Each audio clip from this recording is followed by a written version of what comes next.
Hold me now. I'm 6 feet from the edge and I'm thinking maybe 6 feet ain't so far down. Welcome to the Split Shift Podcast. Cheers. Cheers, baby. Welcome back to the newest episode of the Split Shift Podcast, where we cut through the bullshit and the noise of the fitness industry. My name is Dan. My name is Jamie. Probably one of my favorite intros to date, I reckon. What was the go? Bit of Creed, Bit bit of Bruce Springsteen situation. We're all for it. Same, yeah. I like it. It kind of fizzled out from the volume, went into like a little exit. Whispering exit. Well, yeah, it's like a movie intro or something. Anyway, let's get to the biz because we got fucking places to be, people to see. Let's sort this shit out. We got shit to do, man. We both have a couple of things to say. Yeah. For a change. Crazy. For a change, Dan and I are going to say some stuff about things Crazy. we reckon about stuff. So that's pretty much it. And we're going to see if we can actually have a couple of moves on this chessboard today, because I'm pretty sure there were 0 moves last time. Maybe we got one, maybe one or two. The only thing maximum. So we agreed off camera that he can't check the king yet because it may look good right now. But you wait. Till I move You wait it. and see. And You wait till I also, move it. if Dan's king lays down, automatic forfeit. Is that how it works? That's actually how it works. Up. You know, if you put the king down, forfeit. Oh, crazy. Yeah. Crazy. Surrender or whatever the It's fuck. literally hanging on by if there was like a blow, like a little fart, that thing will blow. Who would fight during the Split Shift podcast? I didn't even cut that out last time. So just so you know, if you do want to see a grown man fight and another grown man not be able to handle it, check out last week. That was good. Anyway, we got a couple of opinions on things. Yeah. Potentially polarizing, potentially not. Who knows? Who knows? But let's fucking dig in. We got 6 minutes each to talk about stuff that we believe will benefit you in the short and long term. Dan's up first. What are you talking about, sir? All right, my polarizing opinion, maybe polarizing, maybe a lot of people might agree to it, but you're not plateauing. You're just not as consistent as you think. Plateaus, huh? How often do you hear people say, like, I'm not losing any more weight, things aren't changing, like it must be, something's wrong, I think I need to be in another deficit, I think I need to drop my calories more, I think I need to do more of this, I need to do more of that, whatever it may be.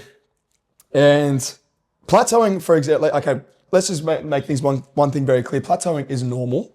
These things happen, but in a lot of the time in training journeys, especially if you're starting a new journey, plateauing, it usually happens from a standard changing. And so I'm gonna paint this scenario for you for a second and explain what that actually means. So think of it as like something I use with a lot of my clients is that when your standards change over time, what does it actually look like? Think about it, you have you as just a piece of paper. And that's the version of you. That's your standards, that's your routine, that's what you're doing every day. You're showing up, the boring stuff, the good stuff, whatever it may be. Things are moving, you're getting results, awesome.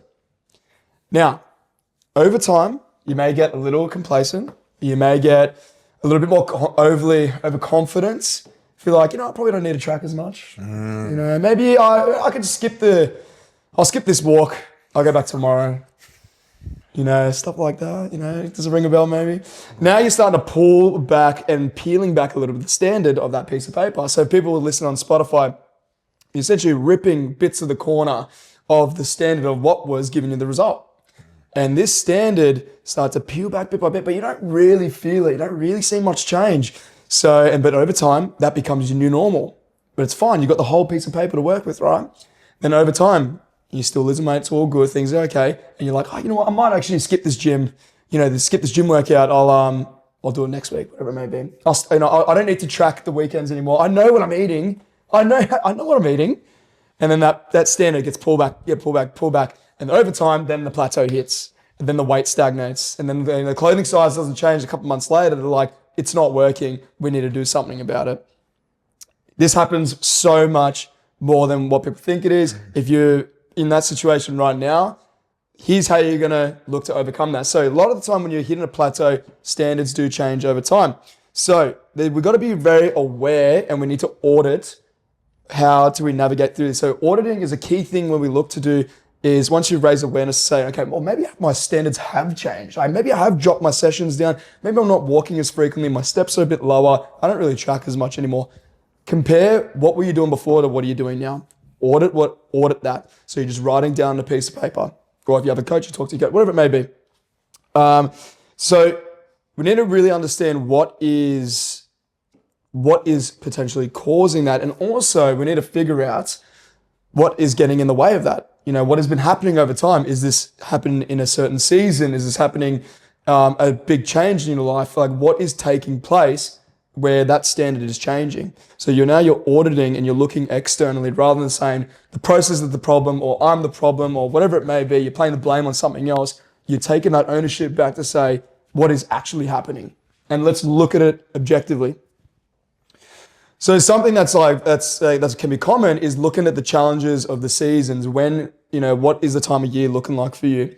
Is it crazy year when there's like family events or there's social events or, where your kids are going to take priority because of school pickup and all that type of stuff? Things are going to happen. It's not really black and white all year round. And to think that it has to be all year round exactly the same, I find that to be a little unrealistic too if you have other obligations that you're committing to, which is social life, family, kids, all that type of stuff, right? So when you audit that, where do you go from there is to say, what do you need to change to find a realistic baseline so you can build that momentum back up? What does that look like for you right now? What is actually feasible? Maybe it is what you were doing before. You're like, fuck, I just need to kick up the ass and just get my shit back together. No worries. If it's realistic, go for it. If it's not, because of these external things that you have to put that takes priority, these things are normal, but you're not necessarily dropping the standard. You're just reevaluating, you're auditing, reevaluating, and making headway from there. So that's the key thing. A lot of times if we're adjusting change or making changes to the system, people think, oh, you're just dropping your standard. You're just not disciplined enough. No, you've just got shit on in your life that you just need to factorize in now because of that certain time of year or whatever it may be. So we need to find the change that actually works. So find what that looks like for you. Where is that baseline that you can think of? What can I do on the worst day of the week or a very difficult week for me? What is actually feasible that I can do? Now, the other thing is that when you feel like you're hitting plateaus, something you need to consider is how it can be quite demotivating. It can kind of be a kick in the guts, right? So also zoom out of what are you actually also progressing in as well. That may not be specific to the actual plateau itself, whether it's like your weight or lifting in the gym, whatever it is. Look outside of that. What are you actually progressing with? So because look at your non-scale wins or your non-objective based wins. Look at subjective. Look at more things of your energy, how's it's changed over time. Your routine in the morning, stuff like that. You actually value how you're showing up for the family, all that type of stuff. Zooming out to say, oh, I'm plateauing in just this one thing. That means my blinders are on and I'm not seeing anything else. And I'm what the fuck? And then I'm done. I'm not making any progress. But chances are you probably are in other areas. You just need to recognize that. So the last thing, I noticed that was a quick 6 minutes, but the last thing is go back to, again, we talk about this so much, identity. Go back to your identity. Who are you showing up for? Who's that person that you want to show up for? Your version of self, right? So rather than think about showing up for hype and results all the time and be results driven, that can be very short-lived as well. And that can be very detrimental long-term because a plateau is going to hit again and you're going to go through the cycle again where you have to audit, readjust, move forward again. So if you've based all your results, if you base your progress on just results, you're going to set yourself up for failure long-term. So go back to the identity, look at the person who you're showing up for, which is, it may be who you are right now. So bottom line is, chances are you probably just didn't plateau. You may have drifted, you may have dropped that standard, you ripped apart of the pieces of the corner of the paper. So you just got to recognize, audit, make headway. That's it. Nice. Cool. Full pieces of paper here. Full pieces. Full pieces only. Just want the full piece. Very important if you do want to keep your shit going for a long time. Yes, you can refine stuff, you can refine and be like, okay, this is the area that gives me the most turbulence or most push towards my results. I've got to focus on that. maybe it's, if I'm doing a little less cardio, I got to keep my steps up and just hitting some more steps, and I can fucking guesstimate that sort of shit. That's fine. So along the way, you'll find that sort of stuff. You'll find little hacks for yourself. Mm-hmm. What would be a good example? I got none. But yes, Chinese whispers. It becomes like Chinese whispers. The amount of times I've fucking spoken to clients, they've lost a whole bunch of weight, and then, we might switch to, say, a performance-based goal or whatever, blah, blah, blah. And then they want to go into another deficit. That's sweet. And then we go to do that. And then a couple of weeks in, I'm like, let's have a look at your food tracking. Like, I'm not tracking, but I'm hitting the cows. Don't worry about that. I'm like, track today, right now. Track what you ate yesterday, right now. They're like, so I had 3 grams of protein yesterday. I could have sworn I had more. I had like a ham sandwich. I had like, I had almonds and shit. I had like beans. Yeah. Beans got protein. You know what I mean? Right? Like, it's protein, right? It's like, you forgot everything. What do you mean? But yeah, so particularly food tracking, exertion tracking, like even tracking progress in the gym. Yeah. Like if depending what your goal is, but being able to see, okay, cool, I'm actually lifting more than I was 6 months ago. It's like, fucking were ya? Were you? Because I see a lot of people in the gym lift the same shit today as they did 3 years ago. They look the exact fucking same. They haven't tracked their workouts, I say that hypocritically because I don't track my fucking workouts.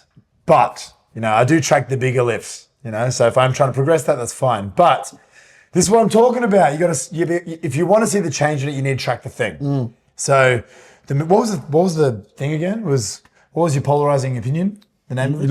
You're not plateauing. Your standards dropped. Something like that. Yeah, so you're not necessarily plateauing. You're not as consistent as you think. Correct, yes. So not as consistent or not as accurate, I think, is for a lot of people. They think they're a lot more accurate than they actually are. And without the accuracy often comes inconsistency as well. Inconsistency with certain things. Or that, like, exactly like you said, they're not tracking weekends. It's like, I want to fucking find a balance. I want to drop 10 kilos, but I want to find a balance where I don't track weekends. Like, sweet, that's cool. Yeah. Tracking 5 days is way better than tracking no days. Correct. But also it depends what you want. If you want the result of somebody that's tracking 7 days, don't fucking expect in the same time frame if you're not going to track weekends. Exactly. So pull your head in, you fucking idiot. Nice. I was going to say something and I forgot. I forgot. Unreal. You're not actually an idiot, by the way, Yeah. because I'm a hypocrite and I don't track my food often, and I also don't track my workouts. But I'm not in denial about it, so don't be in denial. Yeah, I don't think I'm plateauing. I think I'm just being lazy. And that's okay too. And that's okay. And Because you that's got to okay. own that, you just got to own that. And I think that's what it Correct. is. It's the accuracy by the end of it. So, and you know what? These are tools. These are ultimately tools that These are that tools. They do. We aren't just a bunch are tools. We're just a bunch of tools. Couple Right? of tools, tool bag. Tool bag. Fucking tool bag. We're fucking Sopranos or something. What the hell? Yeah. Hey, Tony. So What the fuck a tool bag? these bottom line is like tracking food, tracking your workouts. These are just things that you can measure, that you can progress with. They're not essential. You can do it without them. But if you feel you are stuck in a space where you are nothing's moving, you're not really moving the needle, go back to data. Just go back to what can you change. Drop the ego, go back into it. Chances are you surprise yourself more than you think. That was nice. That was fun. I couldn't be fucked to do mine now. That was great. We better do it, buddy. Yeah, look. We better do it. Also, tastes like a white monster. Exactly the same. It's a guava flavor. Tastes good. What we should do is get 2 different ones one day and have them both, and then just ruin our afternoon. Nap all afternoon. Two of the same. Or like, Yeah, like 2, like a white and guava, or something similar. 2 different flavors of something, and taste test them. Because Blind- something like this, blind like taste. when we're looking blind, Yes. or even not. Who knows? Either way, drinking this, you can taste a bit of fruitiness. It's so subtle. It's not a guava. subtle. It's not a guava cruiser, but I've not a guava cruiser. not a guava cruiser. You know what I'm saying? That's for sure. But yes, also, it is quite dull. And also, it still tastes great. Yeah. The strawberry one's fucking sick, bro. Straw bango. You have a polarizing opinion. I presume. I do. Quite polarizing, if I do say so myself.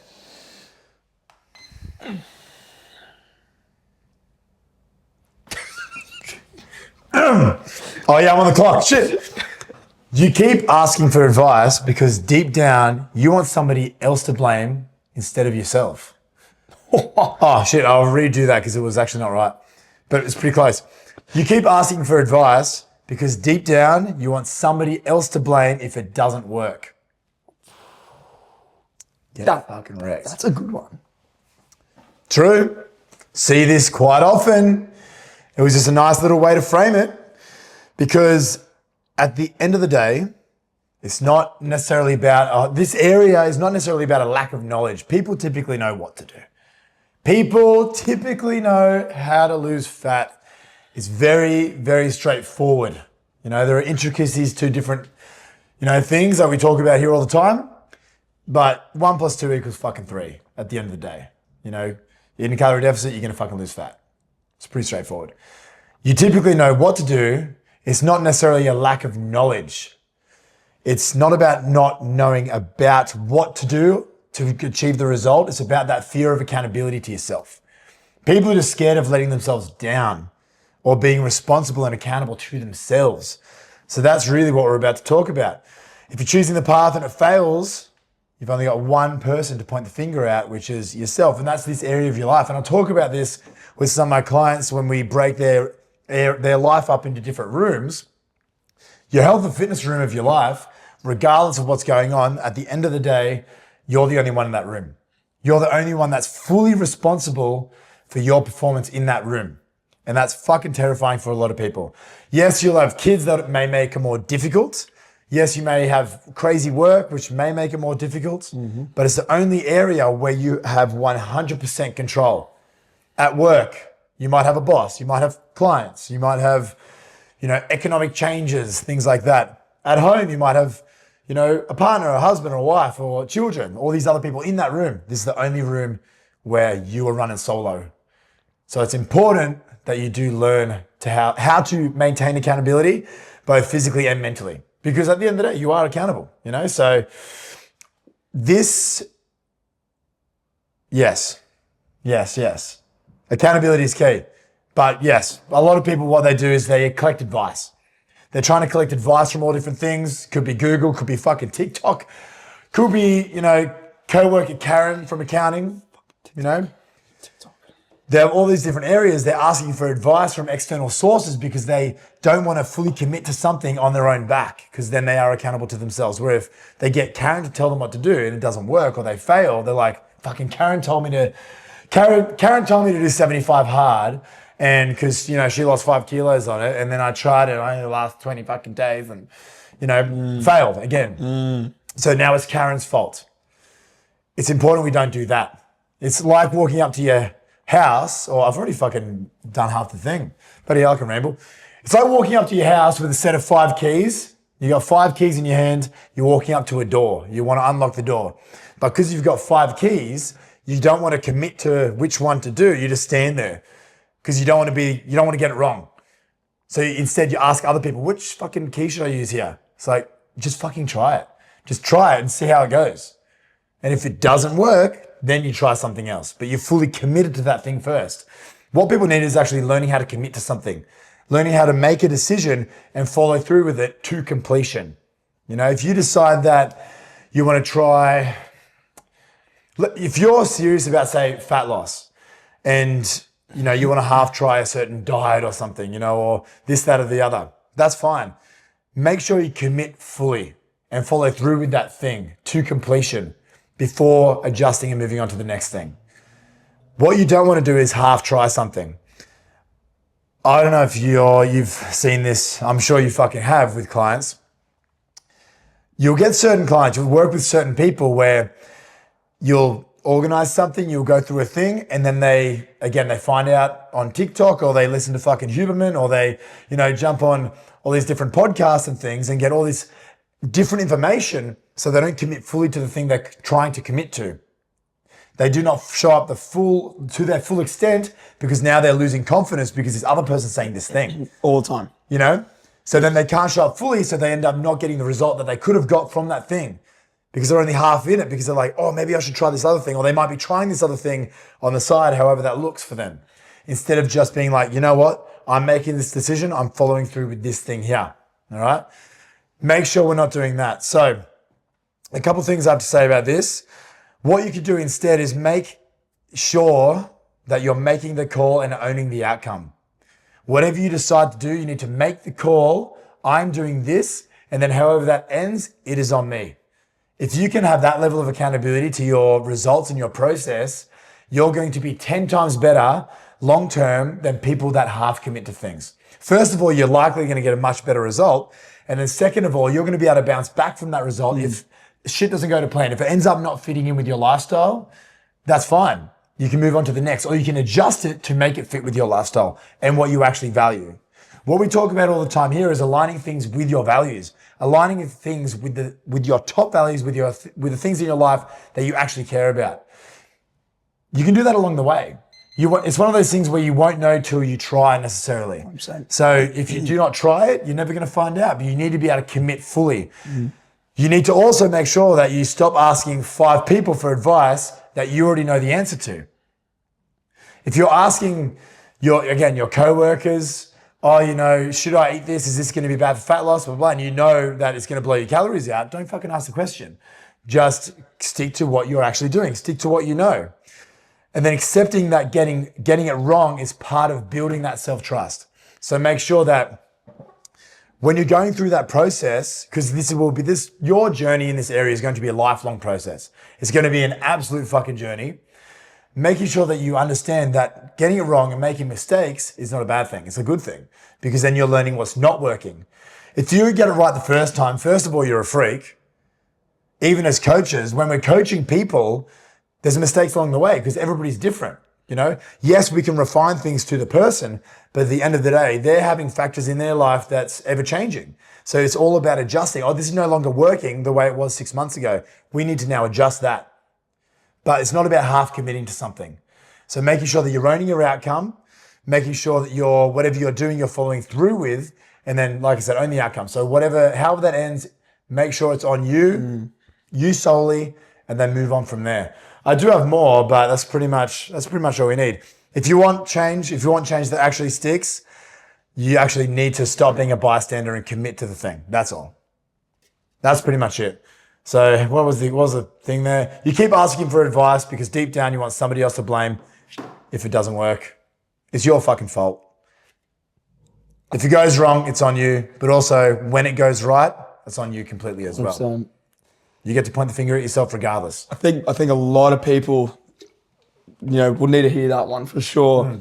That's a fucking absolute banger of opinion. I don't think it's very polarizing at all. I think it's actually very real. It's polarizing. Might shock you. Might be like, oh, that's rude. Maybe, I don't know. Sorry, but no, I agree. It reminds me a lot. The whole time I was thinking about it is that, and we've actually spoken about this in season 1. If you ever want to know how to really differentiate between a winner's mindset versus a loser's mindset, let's just put it in layman's terms, or victor versus victim, go back to season 1 in Or versus the Bed. That's a victor versus victim mindset. And I use this a lot with clients, and I try to get it, and we talk about it early to understand the traits of a person that's going to keep succeeding to someone that may be stuck where they are. So the victor's mindset is Or, which is ownership, accountability, responsibility. Exactly that. Just own your shit, be accountable, and then also be responsible when shit goes right and wrong. You want to play above the line because as humans, we can be self-critical, we can point the thing at others. So you're not here to say, I can only just be the winner's mindset. Ideally, yeah, for sure. But your chances are you're probably going to fall into a bit of a victim sometimes. That's normal. It's easy for us to point the blame at others and say, woe is me, right? So we just got to recognize what are the traits of that person. And that's the victim, which is the BED, or BED, blame, excuse, denial. Just got to play above that line. When you feel yourself catching yourself falling into below the line or in that victim's mindset, just go back to auditing. Recognize that. How do you get back into playing above the line? Exactly what you said. I think most people really need to hear that because even as coaches, like I'm sure you heard this over the years, they might even point at the coach, to say that like we're not doing enough, and even that in itself, it was just like that's a blaming point, for us, and I like to think we commit ourselves 100% to all our clients always. So yeah, The thing with coaching as well, you're not going to learn anything from a consultant. Like there's a difference between being a coach or being a consultant. If you're a coach, you're asking questions. correct. You're not telling. We know the answers. Like we know exactly how to get you the result you want. But if I tell you, if I just say do this, yeah, you potentially get the result, or you won't get the result because you won't actually do it because we've not actually adjusted anything for you necessarily. But if I ask you questions that get you to come up with the answer that I wanted you to come up with, you've come up with that now. Now you actually can hold yourself accountable to yourself because now it's your thing. Coaching is about asking questions. If you want lasting change, you need a coach. You need somebody coaching you. And if you do not have a coach, you've got to be able to coach yourself. Karen's not going to fucking coach you. Karen's going to tell you, this is what I did. You need to do this. That's more than likely not going to work for you because now it's Karen's fault. It's like, it's okay not to do it because now it's Karen's fault because she told you what to do. So it can never really be your coach's fault because you fucking said you want to do it. Yeah, no, that's came up exactly. with the thing. Yes, we can give you fucking macros, all that sort of shit. That's fine. But at the end of the day, it's all education. It's all giving you the tools to go do it yourself. Yeah, That's really what it's about. I think with the a bottom line is you can get a program, you can get macros, you can get even ChatGPT to lay it out to you. It's exactly what you can do to get to your result. But to coach yourself or to get someone to actually coach you, exactly what Jimbo's saying. Coaching 101 is all about asking the right questions so you can formulate the answers that work. That you can be able to make headway with the decisions that you want to make. But you've got to have that at least that framework and mindset to back it to say, whatever decisions I'm going to make, it's on me. But when you celebrate those wins, you better fucking celebrate the shit out of them because they do come, But if they go south, you got to take that on as well, 100%. And I was going to say something, but I fucking forget. But yeah, come up with your own decisions with what you want to do, where you want to go, and fucking double down and just commit. Make sure you're following through. Talk about this all the fucking time. You need to be the person that does what they say they're going to do. Then you get to own the outcome, be it good or be it bad. And that's fucking terrifying for a lot of people. That is terrifying for a lot of people because they haven't followed through in the past. Or they're scared of that failure. They have that big resistance to being wrong. Oh, fuck, I made a mistake. What a waste of time. Pivot, adjust. If it's not heading the way you want to see it go, make sure you're following through completely. Ask yourself, am I actually showing up? Am I actually doing the things that I said I needed to do to get the result? Am I actually doing it or am I half doing it? If I'm completely doing it and I'm not heading the right way, then adjust. For sure. But make sure you're fucking doing it properly. If you are the person that's going to jump from ship to ship to ship in search of fucking different seas, but you're just jumping on this ship that's going that way, then you're jumping on that ship that's going that way, you're going to get fucking nowhere. And then you're going to resent this area. You're going to resent the podcast. You're going to resent your own mother. It's going to be horrible. You don't want that. You don't want any of those things. So stay on the same fucking ship. See where it ends up. All right, sick. This was not the right way. Jump on a different ship then. Make sure you're committing to. Yes, you can ask questions along the way. Get a coach. But ask somebody that knows what the fuck they're talking about. Because somebody that's fucking knows what they're talking about, not Karen from accounting. Or TikTok. There's so much. There's 1,001 ways you can go about with this that may work for you, may not work for you. So do it. Talk to someone that you can trust. Yeah. Talk to someone that aligns with you, that actually understands you as well. If you do listen to TikTok, make sure you fucking commit to what you're saying. Because then you can just call it an experiment. All of it's just an experiment. I want to try this because it's an experiment, but make sure you try to completion. Yeah. Don't fucking half do it. And then you can be that person. Then you can actually talk to us and then be like, hey, look, I tried this on TikTok. It was fucking mad. Then we'll be like, all right, cool. See? I bet. One of my favorite quotes ever, and when it comes to failure, because it's always trial and error, it's all an experiment, is failure shows us the way, what isn't the way. What? Failure. Failure shows us the way. What? By showing what isn't the way. Maybe By showing what is in the way. I missed that part. Oh, okay. Okay. Failure shows us the way by showing what isn't the way. I like that. That's the hook. Yeah. I think, yeah. Maybe we did. We'll rewatch. You might have said the but I don't fucking know. Anyway, that's a great quote and that's brilliant. Very accurate. We love you guys. Yes. You need to fail. Failing forward. Failure is essential. Don't drink, don't do drugs.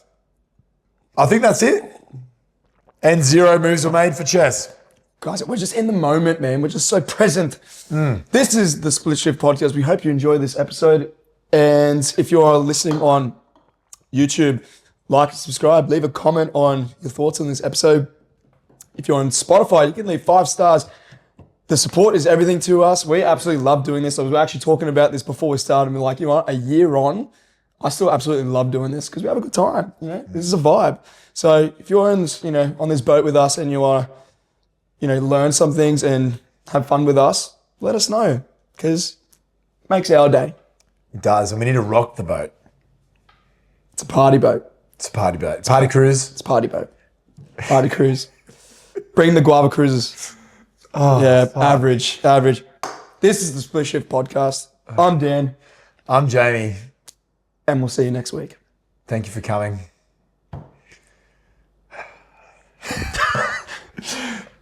Oh, fuck. Okay.